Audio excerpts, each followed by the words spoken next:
बुखारी साहिबा रिस्मे जी वो कहती हैं ये चोर हाजी बन गए हैं और चोर जो हाजी बने उनको हार पहनाए जा रहे हैं और 900 चूहे खा के बिल्ली हज को गई है।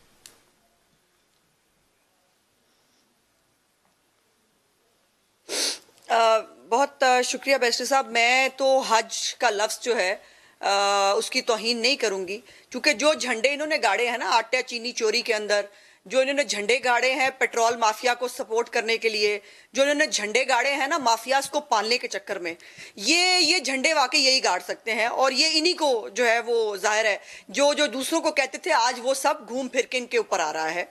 और इनकी तकलीफ का मुझे अंदाजा है। वो जो होता है ना, वो आपको याद है कि वो होता है एक करैक्टर कि जो है वो दूसरे के घर में ताक लगा के बैठा होता है कि कोई चीज मिले और मैं जो है वो उसके अंदर फसाद क्रिएट कराऊं। तो ये जो कर ले ये यही कर सकते हैं, इससे ज्यादा इनकी कैपेसिटी नहीं है। आपने काजी फायजीसा केस की जजमेंट पढ़ी होगी बैरिस्टर एहतशाम साहब, और काजी फायजीसा के केस के अंदर सुप्रीम कोर्ट ऑफ पाकिस्तान जो है उसने बड़ा क्लियरली ये जो है वो मनी लॉन्ड्रिंग की डेफिनेशन जो है वो बताई है और कहा कि अगर मशकूक ट्रांजैक्शंस हो तो उसको आप मनी लॉन्ड्रिंग नहीं कह सकते। इनका तो पूरा केस ही ये था।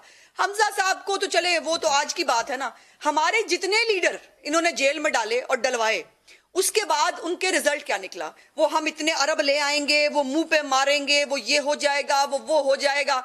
आज तक किसी एक को कन्विक्शन नहीं हुई, पहली बात। दूसरी बात यह है कि जो मियां साहब की और मरीम की कन्विक्शन है उस पर तो खुद इनके अपने बड़े इनके वफाकी वुज़रा कराम जो है वो क्या फरमाते हैं कि मियां साहब जो है उनको जाहिर है करना जरूरी था प्रोसिक्यूट, वरना जो है वो चौथी दफा वजीर आजम बन जाते। और पाकिस्तान की जो तारीख है ना जब लिखी जाएगी तो हमेशा लिखी जाती है। भुट्टो साहब की भी अदालती कत्ल के बाद तारीख लिखी गई और पता चला कि क्या क्या हुआ था, कैसे हुआ था। और यहाँ पर भी बहुत सारी स्टोरियां, और वर्षद मलिक बेचारे जो है वो कब्र में चले गए। बहरहाल उनकी जो वो कह गए, जो उनकी वीडियोस ऑन रिकॉर्ड हैं वो तो मौजूद हैं, और अभी बहुत सारी और चीजें हैं जो ऑन रिकॉर्ड है, जो शायद सामने आने वक्त जो है वो मुंह छुपाने को इनको भी जगह नहीं मिलेगी। अब मेरी जहां तक गुजारिश है कि मरियम साहिबा जो है वो इनके असाब पे सवार हैं। ये बेचारे जो है सुबह दोपहर शाम मरियम नवाज के वो राग से, और उनकी नौकरियां जो है वो है ही सिर्फ मरियम नवाज की मरहून मिन्नत। अगर मरियम नवाज नहीं करेंगे तो नौकरी नहीं रहेगी। और बेचारों का हाल ये है कि कल वजीर आजम ने इनको उठाना पड़ा, उन्होंने कहा मैंने 6000 अरब का नाम लिया है, तालियां क्यों नहीं बजाई।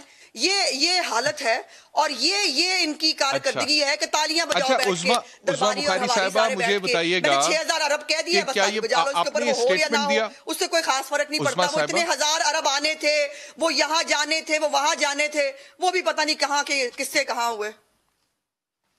अच्छा, आपने ये स्टेटमेंट दिया कि ये जो डस्का में अभी हाल ही में इलेक्शन हुआ है 20 पोलिंग स्टेशंस के प्रिजाइडिंग ऑफिसर्स जो गायब हो गए और 14 घंटे उनका पता ही कोई नहीं लग रहा था, तो क्या उस हवाले से आपने स्टेटमेंट दिया कि उन लोगों को पकड़ के तहवील में जिस फार्म हाउस पर रखा गया उस फार्म हाउस पर डॉक्टर फिरदौस आशिक अवान भी मौजूद थी? Is this a statement that you have given?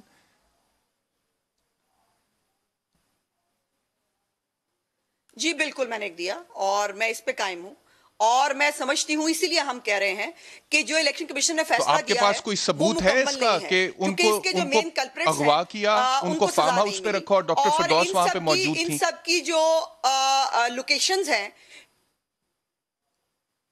जी बिल्कुल मेरी इतलात के मुताबिक ऐसा ही है। और अगर फिरदौस साहिबा मौजूद नहीं थी तो इनका, मैंने तो कहा है कि एक तहकीकाती कमेटी बननी चाहिए, हमारी पार्टी का भी ये स्टांस है।